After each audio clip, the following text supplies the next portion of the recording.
আমার ছেলে মেয়ে সন্তান আমার নামে দান করবে, ভুল।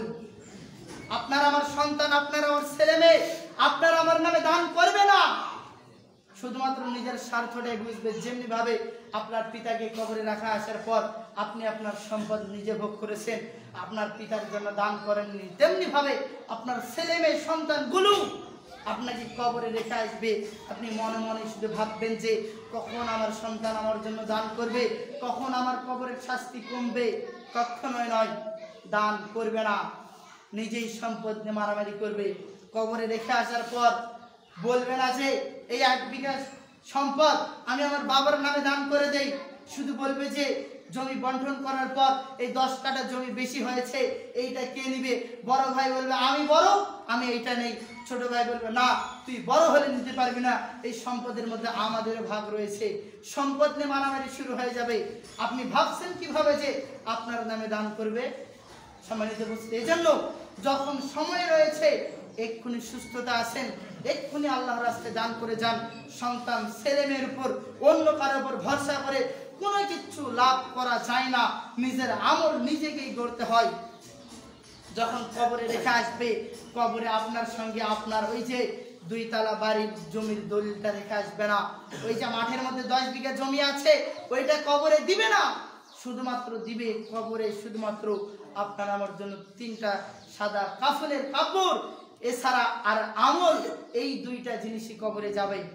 কবরে যায় কয়টা জিনিস? কবরে যায় মাইয়াত, কবর পর্যন্ত মাইয়াতের সঙ্গে 3টা জিনিস যায়।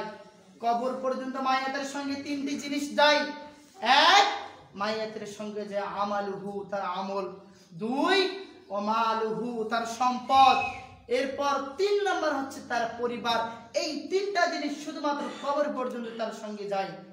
এরপর তাকে যখন দাফন করা হয়, তাকে যখন কবরে রাখা হয়, সেখান থেকে তার মালুহু, তার পরিবার এবং তার সম্পদ ফিরে আসে, শুধুমাত্র আমলটাই তার সঙ্গে থেকে যায়। তার সঙ্গে থাকে না তার কোনো ছেলে মেয়ে, তার সঙ্গে থাকে না তার কোনো পিতামাতা, তার সঙ্গে থাকে না তার কোনো ধন সম্পদ, থাকে শুধুমাত্র তার আমলটাই। সম্মানিত উপস্থিতি, এই জন্য আমল ছাড়া জান্নাত কখনোই সম্ভব নয়। আমল ছাড়া জান্নাত পাবো না, যত চেষ্টাই করি না কেন আমল ছাড়া জান্নাত পাবো না। সম্মানিত উপস্থিতি, এই জন্য নিজের আমল নিজেকেই করতে হবে। এত সম্পদ পৃথিবীর বুকে রেখে কোনো লাভ নেই। আদম সন্তান এতটাই লোভী, রাসূলুল্লাহ সাল্লাল্লাহু আলাইহি সাল্লাম বলছেন, যদি আদম সন্তানকে একটা পাহাড় ভর্তি, একটা ময়দান ভর্তি যদি উহুদ পাহাড় সমপরিমাণ যদি একটা স্বর্ণের পাহাড় দিয়ে দেওয়া হয়, যে পাহাড় দিয়ে তার 14 পুরুষ, তার বাপ দাদা, তার ছেলে সন্তান, তার পরিবার পরিজন, আত্মীয় স্বজন সমস্ত ইচ্ছে মতো পায়ের উপর পা উঠাই রেখে খাওয়ার পরও শেষ হবে না। এরপর তাকে যদি বলা হয় যে তোমার কি আরো সম্পদ প্রয়োজন, ওই ব্যক্তি বলে যদি আর একটা পেতাম তাহলে আরো ভালো হতো। আদম সন্তান এতটাই বড় লোভী, আদম সন্তান এতটাই বড় লোভী, রাসূলুল্লাহ সাল্লাল্লাহু আলাইহি সাল্লাম বলছেন, মানুষের সময় হয়ে যাবে, মানুষ মৃত্যুর সঙ্গে লড়াই করবে, এরপরও মানুষের মন থেকে 2টা আশা, 2টা শখ কখনোই কখনোই শেষ হবে না। 1 নম্বর আশা, সে বলবে যে আমি যদি আরো কিছুদিন পৃথিবীর বুকে বাঁচতে পারতাম, আমি যদি আরো কিছুদিন পৃথিবীর বুকে সময় পেতাম।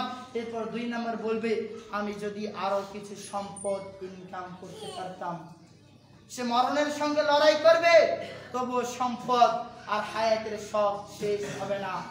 আদম সন্তান এত বড় লোভী, আদম সন্তান এত বড় স্বার্থপর। সম্মানিত উপস্থিতি, এই জন্য যার যত কম সম্পদ তার তত কম হিসাব, যার যত সম্পদ বেশি তার তত হিসাব বেশি। হয়তো ভাবছেন যে বেশি সম্পদ ইনকাম করে পায়ের উপর পা তুলে খাবো, পৃথিবীর জীবনটা সুখে স্বাচ্ছন্দ্যে কাটিয়ে দিব, এই সম্পদের মায়া মমতা কোনোটাই কাজে আসবে না। যদি সম্পদ রেখে যান, সম্পদ গুচ্ছিত করে যদি কবরে যান, কিয়ামতের দিন রাসূলুল্লাহ সাল্লাল্লাহু আলাইহি সাল্লাম বলছেন ওই সম্পদ একটা সাপে রূপান্তরিত হবে। যেই সম্পদ পৃথিবীতে রেখে গেছেন ওই সম্পদ একটা সাপে রূপান্তরিত হবে। কেমন সাপ? লাহু দাবিবাতানি, ওই সাপের দুইটা চক্ষুতে থাকবে কালো কালো দুইটি বর্ণ, ওই সাপের দুইটা চক্ষুতে থাকবে কালো কালো দুটি বর্ণ।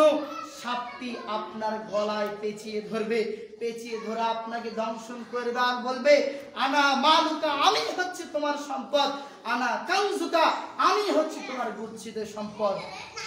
পৃথিবীতে আল্লাহ সম্পদ দিয়েছিল, আল্লাহর পথে তুমি আমাকে দান করনি, শুধুমাত্র গোছায় রেখে এসেছো। এত আজকে আমি তোমার সম্পদ, আজকে আমি তোমার জন্য বিপদ হয়ে দাঁড়ালাম। সেই দিন সম্পদ তাকে দংশন করবে আর বলবে আনা মালুকা, আমি হচ্ছে তোমার সম্পদ, আনা কানজুকা, আমি হচ্ছে তোমার গচ্ছিত সম্পদ। সেই দিন পালাবার আর কোনো পথ থাকবে না।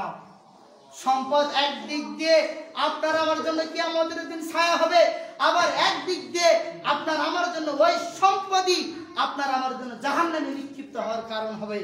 যদি দান করে যান তাহলে কিয়ামতের দিন ছায়া দিবে, আপনাকে আমাকে বাঁচাবে। যদি রেখে যান সাপে রূপান্তরিত হয়ে নিজেকে পেঁচিয়ে ধরে বলবে যে আমি তোমার সম্পদ, ওই দিন পালাবার আর কোনো পথ থাকবে না। সম্মানিত উপস্থিতি, এই জন্য পৃথিবীর প্রতি মায়া, দুনিয়ার প্রতি ভালোবাসা, এই লোভ লালসা আদম সন্তানদের অত্যন্ত বেশি। এজন্য এই ভালোবাসা, এই লোভ লালসাকে ত্যাগ করতে হবে, এই ভালোবাসা, এই লোভ লালসাকে ছাড়তে হবে। যদি না ছাড়তে পারেন কবরে মরেও শান্তি হবে না। সম্মানিত উপস্থিতি, এই জন্য চেষ্টা করবেন আল্লাহ যতটুকু সম্পদ দিয়েছে ওর থেকে যতটুকু আল্লাহ সম্পদ দিয়েছে চেষ্টা করবেন আল্লাহর পথে ব্যয় করার জন্য। যদি ব্যয় করেন কিয়ামতের দিন ওইটাই জান্নাতে নিয়ে যাবে, যদি ব্যয় করেন কিয়ামতের দিন ওইটাই ছায়া দিবে, ওর বিনিময়ে আল্লাহ আপনাকে আমাকে জান্নাত দিবে। এই জন্য এত সম্পদ, এত টাকা পয়সা, এত শিক্ষাগত যোগ্যতা দিয়ে কোনো লাভ নেই। চাকরি করছেন, মাস্টার পাস করেছেন, সার্টিফিকেট নিয়ে এসেছেন, এসএসসি পাস করেছেন, সার্টিফিকেট নিয়ে এসেছেন, অমুক ব্যাংকের কর্মকর্তার সার্টিফিকেট নিয়ে এসেছেন, সাবধান, এই সার্টিফিকেটের কোনো দাম নেই। লাস্ট সার্টিফিকেট, লাস্ট রেজাল্টই হচ্ছে আপনাকে আমাকে কবরে যেতে হবে। ওই সার্টিফিকেট দিয়ে মালাকুল মউতকে ঠেকানো যাবে না যে আমি অমুক ব্যাংকের ম্যানেজার, আমি অমুক গ্রুপের মালিক, এই যে আমার সার্টিফিকেট, আমাকে রেহাই দাও। ওই সার্টিফিকেটে কোনো লাভ হবে না। লাস্ট রেজাল্ট কবরে যেতেই হবে, একদিন না একদিন হোক, আগে হোক পিছে হোক, এখন হোক দেরিতে হোক, কবরে যেতেই হবে। সম্মানিত উপস্থিতি, এই জন্য কবরের চিন্তা প্রত্যেকটা সময় করতে হবে। সময় ঘনিয়ে আসতেছে, হয়তো ভাবতেছি যে আমি আস্তে আস্তে বড় হচ্ছি আর আমার বয়স বেড়ে যাচ্ছে, নয়। আপনি যত বড় হচ্ছেন আপনার বয়স তত কমে আসছে, আপনি যত বড় হচ্ছেন আপনার হায়াত তত কমে আসতেছে। সম্মানিত উপস্থিতি, এই জন্য আল্লাহ যা সম্পদ দিয়েছে এই সম্পদ আল্লাহর রাস্তায় ব্যয় করুন। অন্য মাসের চাইতে বিশেষ করে এই মাসে বেশি বেশি করে ব্যয় করবেন। অন্য মাসে যদি 10,000 টাকা দান করে যদি 10 নেকি পান, এই মাসে ওই 10,000 টাকা দান করে ওই 10 নেকিকে 69 গুণ করে 70 গুণ করে দেওয়া হবে। সম্মানিত উপস্থিতি, এই জন্য ব্যয় করবেন, সম্পদ যা দিয়েছে সমস্ত আল্লাহর রাস্তায় ব্যয় করে দিবেন। এই সম্পদ শুধুমাত্রই ভয়াবহ হবে। ছেলে সন্তানদের যতটুকু হক তাদের জন্য ততটুকু রেখে দিয়ে বাদ থেকে যা আছে সবই আল্লাহর রাস্তায় দান করে দিবেন। মানুষ মারা যায়, মানুষ মারা যাওয়ার পর সমস্ত আমল বন্ধ হয়ে যায়, শুধুমাত্র কয়েকটা আমল চালু থাকে, শুধুমাত্র কয়েকটা আমল চালু থাকে। 1 নাম্বার, কেউ যদি মারা যাওয়ার সময় কেউ যদি সাদাকায় জারিয়ে রেখে যায়, কেউ যদি মানুষদের জন্য একটা মসজিদান বানাহু, কেউ যদি একটি মসজিদ বানিয়ে দিয়ে যায়, ওই মসজিদে মানুষ যতদিন সালাত আদায় করবে, ওই মসজিদে যতদিন ভালো কাজ হবে, ওই মসজিদে মানুষ যত আমল করবে সমস্ত মানুষের সমপরিমাণ সব আপনার কবরে যাবে। সুবহানাল্লাহ। কিয়ামত পর্যন্ত যত ওই মসজিদে যত মানুষ আমল করবে সমস্ত আমল আপনার আমার কবরে যাবে। 2, কেউ যদি মানুষের উপকারের জন্য কোনো কিছু করে যায়, কেউ যদি মানুষের কোনো উপকারের জন্য রাস্তাঘাট হোক, সেচ পাম্প হোক, ডিপ হোক, অথবা কেউ যদি মুসাফিরখানা হোক, কেউ যদি কিছু একটা বানিয়ে দিয়ে যায়, ওর দ্বারা যতদিন মানুষ উপকৃত হবে ততদিন তার কবরে সওয়াব যেতে থাকবে। সম্মানিত উপস্থিতি, এই জন্য মারা যাওয়ার পূর্বে এমন কিছু করে যান যেটা আপনার আমার জন্য সদকায়ে জারিয়া হবে। এমন কিছু করে যান, এমন কিছু রেখে যান যেটাই সম্ভব পরদিন জীবনে মরার পরেও কবরে আমল পৌঁছে ওই আমলের মাধ্যমে যেন জান্নাতে যেতে পারি। ছেলে সন্তানের উপর ভরসা করে কোনো লাভ নেই। নিজের আমল নিজেকেই করতে হবে। কিয়ামতের দিন আপনার ছেলে তো আপনাকে চিনবে না, নিজের সন্তান তো নিজেকে চিনবে না, নিজের স্ত্রী নিজের স্বামীকে চিনবে না। ভাই ওই স্ত্রীর জন্য কত কি করেছেন, স্ত্রী যা চেয়েছে তাই পূরণ করেছেন, যা আবদার চেয়েছে তাই পূরণ করেছেন, ছেলে সন্তান যা চেয়েছেন তাই পূরণ করেছেন, কষ্ট করেও হলে পূরণ করেছেন। কিন্তু কিয়ামতের দিন চিনবে না। পিতাকে, আপনি আমার পিতা ছিলেন, চিনবে না, কোনো লাভ নেই। কিয়ামতের দিন প্রত্যেক নিজেকে নিজে নিয়ে বিভ্র থাকবে, প্রত্যেকে নিজেকে নিজেই নিয়ে ব্যস্ত থাকবে। এই জন্য এমন কিছু করে যান যে আমলগুলি আপনার আমার জন্য পরকালীন জীবনে সদকায়ে জারিয়া হয়। আল্লাহ সুবহানাহু ওয়া তাআলা আমাদের সকলকে এমন কিছু আমল পৃথিবীর বুকে রাখার এবং রেখে যাওয়ার তৌফিক দান করুন, যে আমলগুলোর কারণে মরার পরে যেন আপনার আমার কবরে সওয়াব পৌঁছে।